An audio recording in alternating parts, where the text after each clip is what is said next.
tal? José Luis, ¿cómo le va? Muy buenas noches. Hola, hola Andrés, ¿qué tal? Buenas noches. La primera pregunta, quizás se le imagine ya, pero que hizo mucho ruido declaraciones suyas, cuando dijo que Cambiemos vende humo.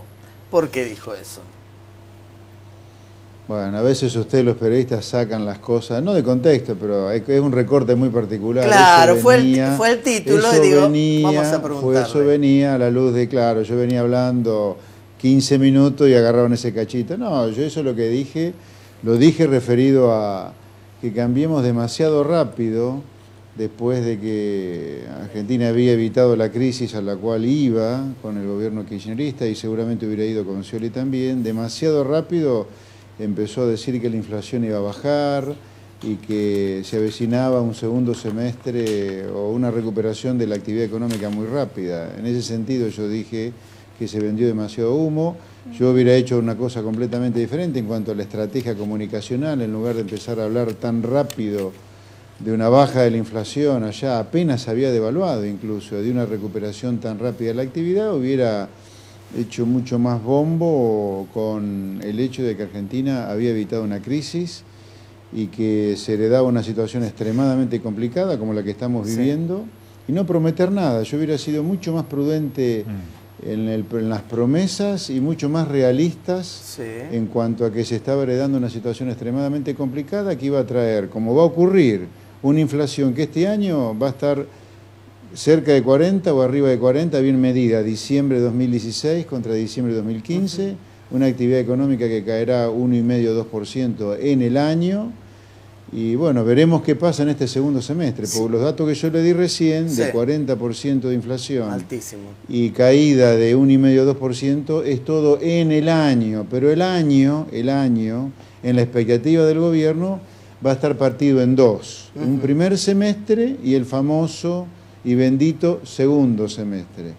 Para el gobierno, en el segundo semestre, todo va a cambiar de manera significativamente para bien, en cuanto a una baja drástica de la inflación y que la economía va a empezar a repuntar. Yo en ese sentido, ya lo he dicho, le diría sin duda que la inflación va a ser más baja en el segundo semestre. En el primer semestre, sacando abril, que fue 6,5%, la inflación promedio fue de 4%. Claramente la inflación del segundo semestre va a estar abajo de 4, no sé cuánto abajo de 4, pero va a estar abajo de 4. Y la actividad económica, mire, durante el primer semestre, comparado contra el último del año pasado, la actividad económica cayó arriba de 3%. Claro. Así que yo estaría contento si en el segundo semestre, medido diciembre contra junio o cuarto trimestre contra segundo, dejara de caer. Por eso en esa misma frase usted continuaba diciendo y prometió el paraíso en el segundo semestre, que es lo que usted está desbaratando ahora, ¿no? Que tan paraíso no va a ser. Pero que es imposible que sea un paraíso. Es imposible porque, insisto, acá hay poca conciencia en la sociedad en general y en el gobierno en particular.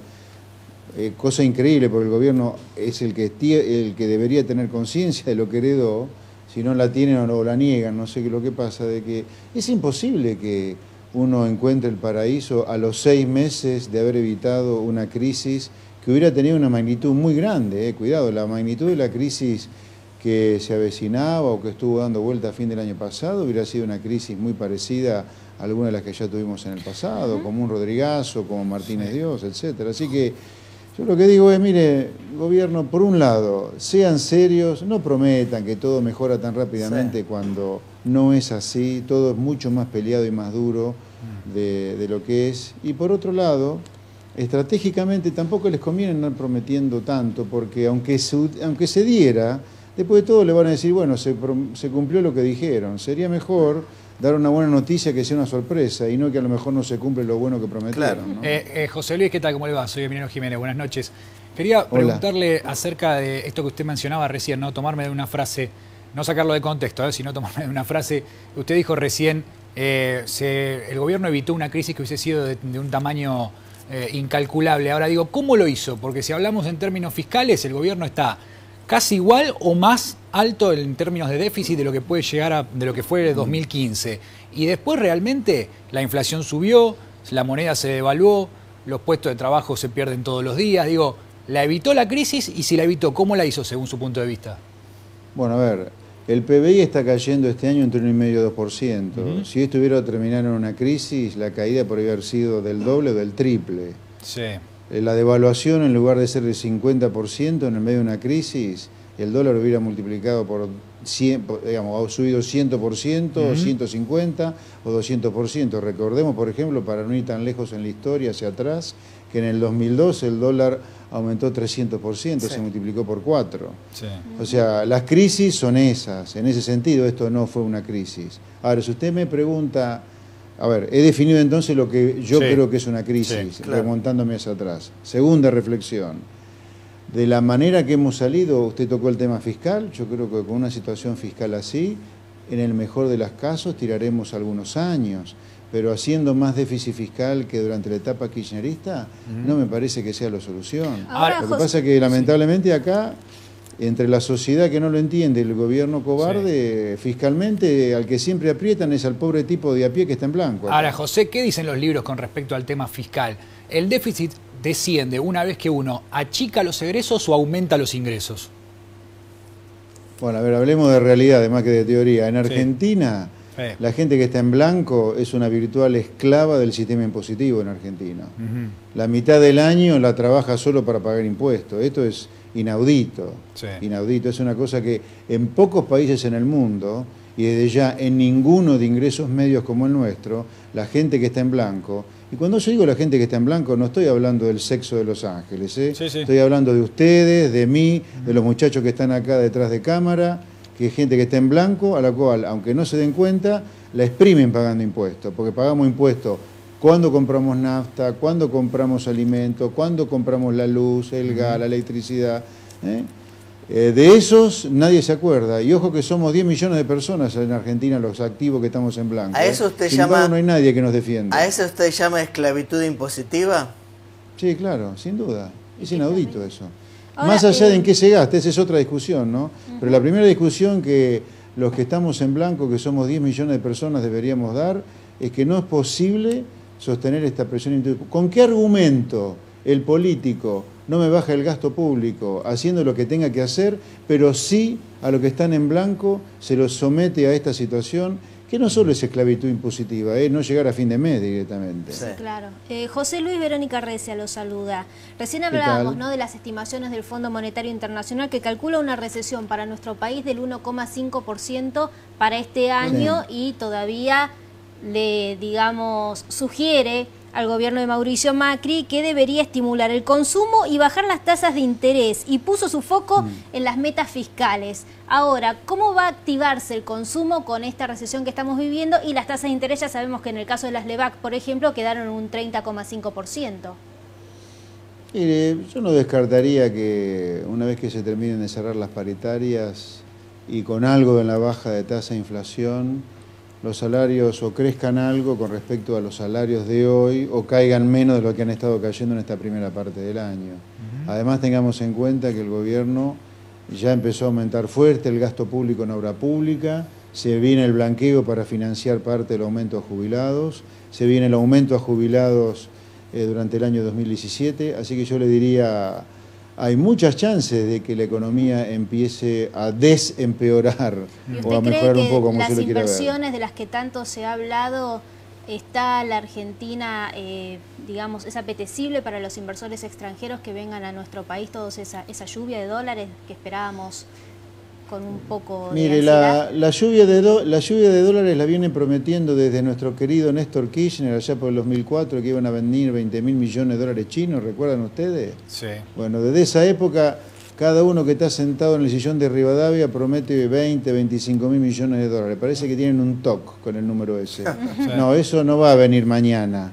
El gobierno tiene ahí ridículamente en la página del Ministerio de Economía un contador con las inversiones anunciadas, que son anunciadas y que se van a producir en teoría en varios años. Ahora vaya usted a poder chequear si eso es así o no es así.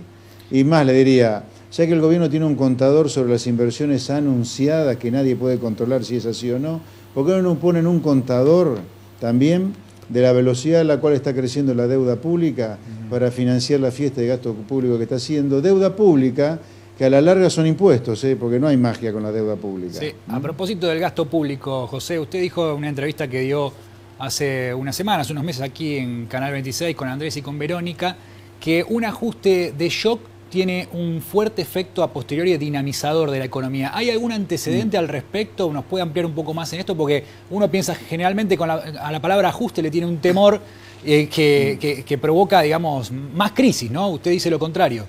Bueno, a ver, las leyes económicas, y métanselo en la cabeza esto, las leyes económicas son impiadosas. A las leyes económicas, a las leyes, no a mí sí me importa, pero las leyes económicas no le importa si hay costos sociales, si los políticos quieren hacer el ajuste porque no están dadas las condiciones.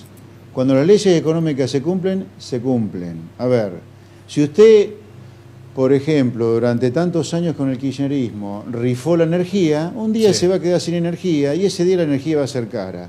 Que nosotros lo queremos comer crudo a Aranguren es porque esta es una sociedad hipócrita y cobarde. Aranguren cometerá sus errores, no lo dudo que los ha cometido, pero nos la estamos agarrando con el cartero nosotros. Acá los que nos dejaron sin energía fueron los anteriores, pero no importa esa discusión. Lo que digo es, si usted se rifa el gas, se rifa la electricidad, un día se queda sin los dos y usted va a tener que, no es que va a tener que aumentar tarifas, el tarifazo va a ocurrir porque se quedó sin energía. Es como con la carne. El kirchnerismo, con el cuento de servir barata a la mesa de los argentinos, provocó la desaparición de 10 millones de cabezas de ganado, un verdadero genocidio vacuno, y obviamente la carne es carísima, y sí, ¿qué quería? Bueno, entonces, las leyes económicas se producen. Yendo a su pregunta, mire, los ajustes ocurren después de haber hecho ciertas cosas. Usted lo único que puede hacer es acompañarlo, hacerlo bien o hacerlo mal, pero negarlo es lo peor que puede hacer usted. Seguramente. Yo cuando he propuesto hacer un ajuste, esto todavía no es ajuste, pues el único ajuste que ha hecho de gasto público el gobierno es el tarifazo, que ahora el mismo gobierno ha dicho que no paguen la factura a la gente. Así que hoy ajuste fiscal no hay ninguno. Yo lo que he dicho es que el ajuste debería haber sido mucho más profundo, con mucho acuerdo político, interno y externo. Y sobre las historias, al revés de lo que ustedes pueden pensar, la historia no le da la razón a los gradualismos como el que está intentando Cambiemos, que ojalá que termine bien, y yo no estoy diciendo que va a terminar mal. Lo que digo es que la historia, al revés de lo que todo el mundo interesadamente dice, no le da la razón al gradualismo. El plan austral terminó muy mal. No, yo le preguntaba... El plan de Martínez Dios, un segundo, déjeme terminar. Sí, claro. El plan de Martínez Dios terminó muy mal. Sin embargo, un plan de shock como el de la convertibilidad, en marzo del 91, aniquiló la hiperinflación en un par de días. El shock fiscal de Duhalde del segundo semestre de 2002, más el parate en la emisión monetaria del expresidente del Banco Central, de aquel momento, Peñanelli, evitaron la hiperinflación y le dieron la economía ya con un crecimiento económico chino a Néstor Kirchner. Así que al revés de lo que se piensa, los ajustes de shock son los que han terminado bien y no mal acá. Pero algo pasó en el medio, porque la convertibilidad nos llevó también a la hecatombe, al 2001. No, algo se hizo. Ese es otro tema, otro tema. Pero, a ver, pero ¿qué es lo que se hizo mal? El hecho que, el hecho que usted me dice, planes de shock no han funcionado. No, todo lo contrario. Han funcionado y mucho mejor que los planes graduales que han terminado todos mal. Ahora, la convertibilidad termina mal por la misma razón por la cual a fin del año pasado Argentina estuvo a punto de tener una crisis. ¿Cuál es el motivo? Un déficit fiscal que durante la convertibilidad se financió con deuda externa y durante los últimos 12 años kirchnerista con emisión monetaria y con reserva. Pero el parate en la inflación que hizo el plan de convertibilidad en marzo del 91 mató la hiperinflación o la alta inflación que había en ese momento en días nada más. No, eso está bien, pero si lo recortamos ahí es como que nos olvidamos el resto, ¿no? ¿Dónde terminamos? A ver, usted me preguntó, ¿un plan de shock funciona bien? Yo le di 2 ejemplos que funcionan bien. Entonces, seamos justos, si vamos a hablar mal de lo mal que terminó la convertibilidad, hablemos muy mal del plan de la última década que inicialmente provocó crecimiento económico chino y al final terminamos con un cepo cambiario que si queríamos comprar $1 nos metían preso. Ahora, los dos planes terminaron mal. Los dos planes terminaron mal como consecuencia de lo mal que se hacen las cosas después que la clase política pierde el susto. Ahora, ¿nos podría explicar a los que no somos economistas si este no ha sido un plan de shock que coincidimos, ¿no? Según las leyes económicas de las que venimos hablando? Si se hubiese implementado este plan de shock ¿Cuál hubiese sido, José Luis, para que todos podamos entender? Porque ya nos ha parecido realmente un shock todo esto, pero si no, ¿cuál hubiese sido un real plan de shock económico en la Argentina? No, a ver, yo se lo voy a contar ahora eso, pero como estamos en la prehistoria económica, en materia conceptual acá, me interesaría desgranar un par de conceptos. No, sí. En serio, estamos razonando con los pies, no con la cabeza económicamente acá. Por ejemplo, hoy yo leía esta nueva versión que viene de la compra puerta a puerta, y parecemos que estamos en la Rusia stalinista. Te dicen la cantidad de kilos que puede tener el paquete, la cantidad de dólares que puede gastar, cuántas veces al año. ¿Cómo puede ser que no tengamos la libertad de comprar lo que se nos cante nosotros afuera o acá? Estamos todos locos en Argentina lo que nos pasa. Y en materia económica, yendo al tema de los ajustes, también. Mire, Argentina lo ideal sería que cambiara lo que está haciendo hace 70 años, porque no sé si ustedes se dan cuenta, nosotros cada 10 años estamos discutiendo un ajuste, y si no se hace el ajuste es una crisis. ¿Lo vieron ustedes? Sí, miren, cuenten. Sí. Rodrigazo mediados de los 70, años 75 exactamente. A los 6 años del Rodrigazo, la crisis de Martínez de Oz. A los 8 años de la crisis de Martínez de Oz, una hiperinflación. Sí. A los 11 años de la hiperinflación en 2001, la crisis 2001. Y 13 años después, o 14, la casi crisis que tuvimos a fin del año pasado. En promedio, cada 10 años discute una crisis Argentina. ¿Por qué? ¿Cómo sería este plan de shock? ¿Por qué? Porque está haciendo algo muy mal. La Argentina tiene que cambiar 180 grados lo que hace. Tiene que tener un Estado pagable, no este Estado que esclaviza a los que estamos en blanco, y que el Estado no esté manejado de ladrones como durante la última década. Usted no puede tener una asociación ilícita gobernando. Y además Argentina tiene que vivir del comercio. Fíjese que hoy los mismos industriales que cazaron en el zoológico durante la última década, vendiéndonos recontra caro lo que era barato afuera con el argumento de la sustitución de importaciones, hoy son los que vuelven a quejarse de que no pueden venderle a la gente las cosas sin competir con los productos que vienen de afuera. 12 años después de no importar un clavo, tampoco soportan la competencia. Es que no va lo que estamos haciendo. No podemos seguir con este Estado impagable y con una industria basada en la sustitución de importaciones, porque no se hace eso en el mundo. Por eso usted dice que llevamos 70 años de decadencia. Sí, más que lo digo yo, es simplemente, de nuevo, en esta tarea de docente, es simplemente mirar los números. Hay un ranking mundial de ingreso per cápita que se puede armar con una base de datos muy grande, que es pública, que se llama la base de datos de Agnus Madison, un historiador dedicado un economista dedicado a la historia económica. Es una base de datos enorme, que tiene 130 años de datos, 200 países por año, y uno puede armar año por año el ranking mundial de ingreso per cápita. Ese ranking mundial de ingreso per cápita lo muestra la Argentina en el año 45, 50, en el número 10, y hoy Argentina está arriba del número 50.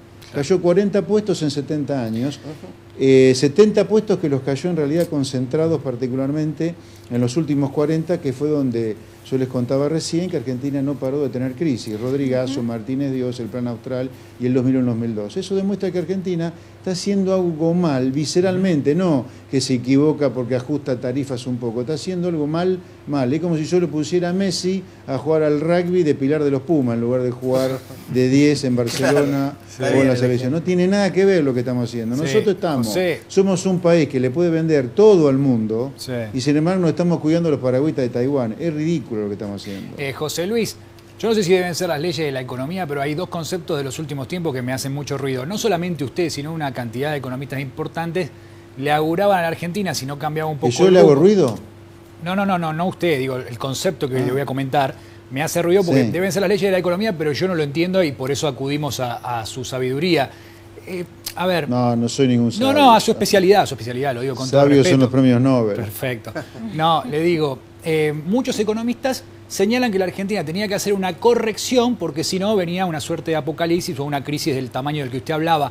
Yo digo, ¿eso no se contrasta con el INDEC de Todesca que dijo que la economía a fin de año, el año 2015, creció un 2,3%? No, mire, de nuevo, este año Argentina va a caer entre 1,5% y 2%, ¿sí? Ese es el promedio de los 12 meses. Pero el 1,5% o 2% probablemente se conforme con una caída de entre 3,5% y 4% en el Ay, lo perdimos. Ay, qué pena. Bueno, vamos a ver si podemos retomar el contacto con José Luis Espert, economista, que justo nos estaba hablando. Era muy interesante todo. Ahí está, José Luis, por favor, continúe. Es como la luz mala, voy y vengo. Voy. No, le decía que este año el PBI va a caer entre 1,5%. Hagámoslo simple. Supongamos que cae 2%. Sí. Ese 2% de caída en los 12 meses es fruto de una caída de 4 en el primer semestre y a lo mejor de 0 en el segundo. 4 más 0 da 4, dividido 2 da 2 de caída, ¿no? Bien. Lo mismo en el 2015. El 2015 el año dio un crecimiento de 2,4, pero en el segundo semestre usted ya tuvo caída de la actividad económica. Correcto. Y eso es público y lo publicó Sodesca. Entonces, ya la caída que usted tenía en el segundo semestre le estaba golpeando la puerta, que podía tener un problema mucho más serio. José Luis, la última pregunta que le hacemos, y es una pregunta muy práctica y política más que económica. Si usted fuese parte del gabinete de Mauricio Macri, ¿qué le recomendaría que haga con la cuestión de las tarifas de gas para salir de este brete en el que se ha metido? Usted me pregunta específicamente de eso, ¿no? De ese solo tema, ¿no? Específicamente Okay. de eso. Sobre ese tema, yo lo que hubiera hecho es la primera etapa. A ver, acá tuvimos, primero, la segunda etapa en realidad, el aumento inicial, una segunda etapa donde hubo un límite de 400% sobre la tarifa, ¿sí? Y luego ahora el mamarracho de ponerle un límite de 400% a la factura. Sí. ¿Sí?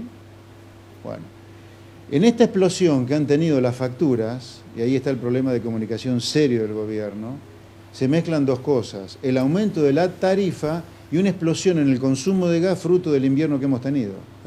Donde el año pasado tuvimos un verano a esta altura del año en lugar de un invierno, y ahora estamos teniendo un invierno duro. Entonces, en la explosión de la factura, donde en muchos casos se ha multiplicado por 10, por 11, por 12 y por más, perdón, hay una tercera cosa mezclada: los caraduras de la política que se han prendido del tarifazo recaudando impuestos que están adentro de la factura. Claro, tiene razón, un 35%.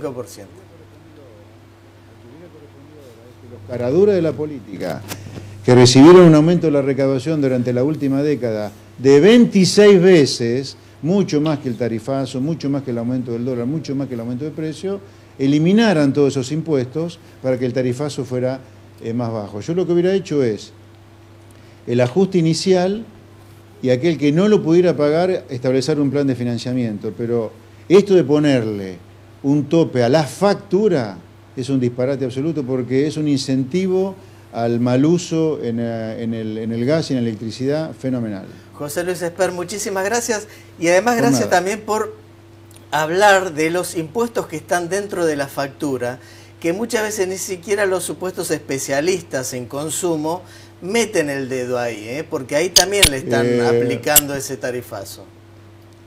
Afortunadamente hay otros economistas, yo lo escuché a Roberto Kachanovski hablar de esto. Mire, en muchas zonas de la Argentina, la mitad de la factura de gas y electricidad son impuestos, una cana ya de la clase política. Muchísimas gracias, José Luis, como siempre. Muy amable, contestando como siempre todas las preguntas, José Luis Espert. En 2 minutos volvemos con más Nota del Día.